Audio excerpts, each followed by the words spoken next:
आज हिंदी दिवस के उपलक्ष्य में मैं अपने भारतवासियों को, हिंदी प्रेमियों को, राष्ट्रवादियों को, सभी को अभिनंदन करता हूँ और शुभकामनाएं देता हूँ।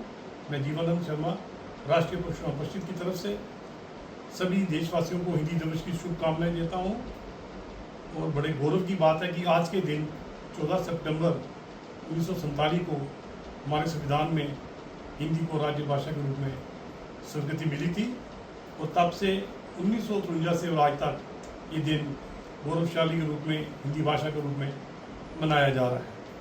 हिंदी भाषा हमारी पहचान है और भाषा किसी भी देश की संस्कृति, सभ्यता, चेतना, आध्यात्मिक चेतना, राष्ट्रीय चेतना का वो व्यक्त करती है, उसकी पहचान है और उसको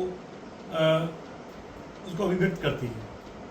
और मुझे बड़ा गौरव है कि हिंदी हमारी राष्ट्र की एक पहचान है और भारत के सभी प्रदेशों में हिंदी साधारण रूप से बोली जाती है।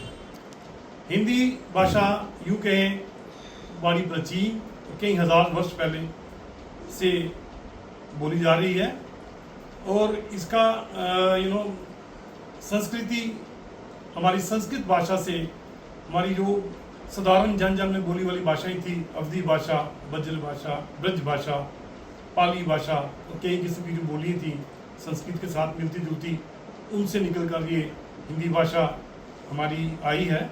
और ज़्यादा इसका निर्माण 18वीं शताब्दी में हमारे बहुत बड़े साहित्यकार हुए, उनका नाम है भारतेंदु हरिश्चंद्र जी, जिनका युग कालखंड हिंदी युग के नाम पे जाना जाता है।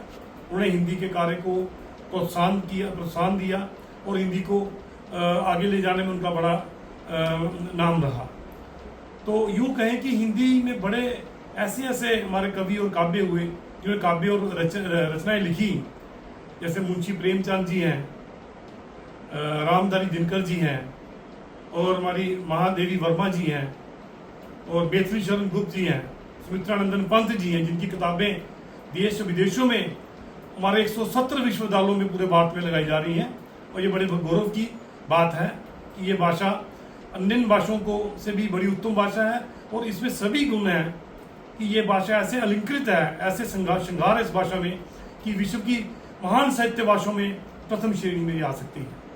इस बात का मुझे गौरव है और आज मैं सभी हिंदी के प्रेमियों को मैं फिर शुभकामनाएं देता हूँ और आखिर में ये कहता हूँ कि भारत की एकता और अखंडता उसकी भाषा में है। हिंदी हमारी पहचान है, हिंदुस्तानी है और हिंदी हमारी पहचान है। जय भारत, जय भारत।